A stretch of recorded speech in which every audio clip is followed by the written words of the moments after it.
24 years old, getting to #1 in the world, I was, as you talk about life being weird, I was hit with the reality that there was a lot of meaningless in my life, even though I happened to be really good at something. I never really cared for the sport of tennis for many reasons.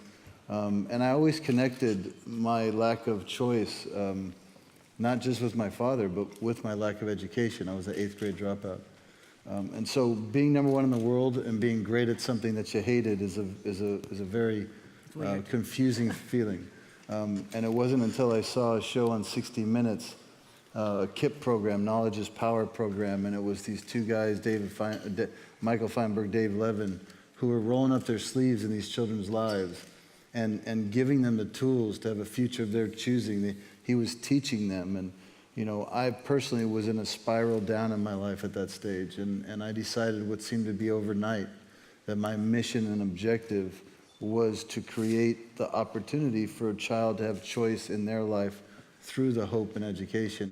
The true tragedy is a disparity of hope.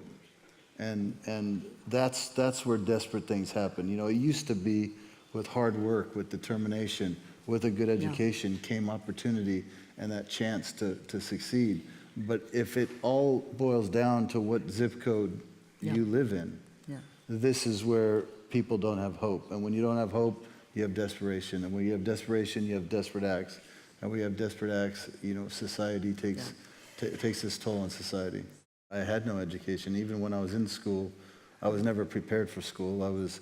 In our house, we had, one rule. You wake up, play tennis, brush your teeth, and in that order. Yeah.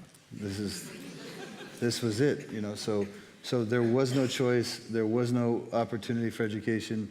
I got sent away from home at 13 to a tennis academy, and the only way out of this sort of military-like, training center, being 3,000 miles away from my home at 13 years old, was to succeed.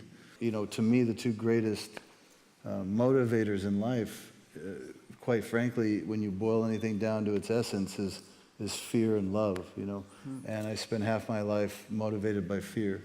And then through education and the ability to create those hopes for children that don't have a future they're choosing, came the love. And I found a way to succeed much more in the second half of my career than the first half as a result. My surrogate father was probably my first guiding light in life, who was my trainer, Gil Reyes, of 21 years. And Gil, an incredible man who taught me that I was worth caring about, and that really changed the trajectory of what I aspired to be as a human being. So he was the first one to be my real mentor, my real role model, my real daily guiding light, as it relates to you can't control other people, but you can control yourself. And when you do, when you are a good man, you are where you need to be. How much can philanthropy really scale? I got news for you. Philanthropy ends when philanthropists run out of money or when they redirect the interest of their money. So that's not a real scalable approach. But what can we still do? And I loved what Emmanuel was saying up here today. We can still innovate. We can still think outside the box. We can still find new ways to get ahead of the curve, to keep ourselves relevant, to keep ourselves growing, scalable, sustainable.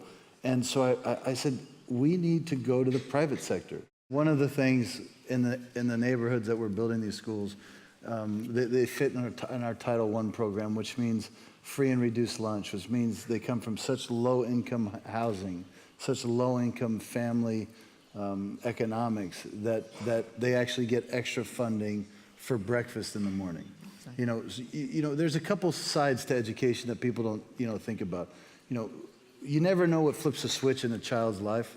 So it could be sports, it could be arts, it could be music, it could be math, it could be our traditional subjects. It could be a teacher, it could be a person. But when that switch gets flipped, these children light up and they change.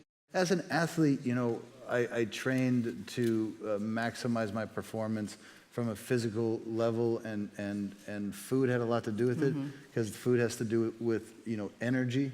Food has to do with growth of of muscles and stimulation of oxygen to those muscles. I mean, there's so many ways I use food as a tool. I competed in my career of 21 years, weighing 162 pounds to weighing 182 pounds, and doing that on purpose to find exactly where I wanted to be, and then the foods that I needed to use.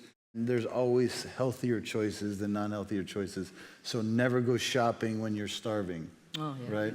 Because that's a death nail. You're gonna buy stuff you don't really need, and you try to prepare yourself for success.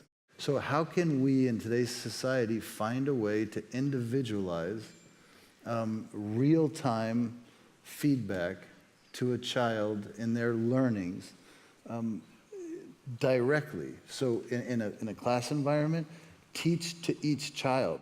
So we get a choice. We can either teach our kids very early and give them the tools through reading so that they can have a successful trajectory of growth in their educational journey, or we could build prisons. Yeah. So for me, I'm focused on the former.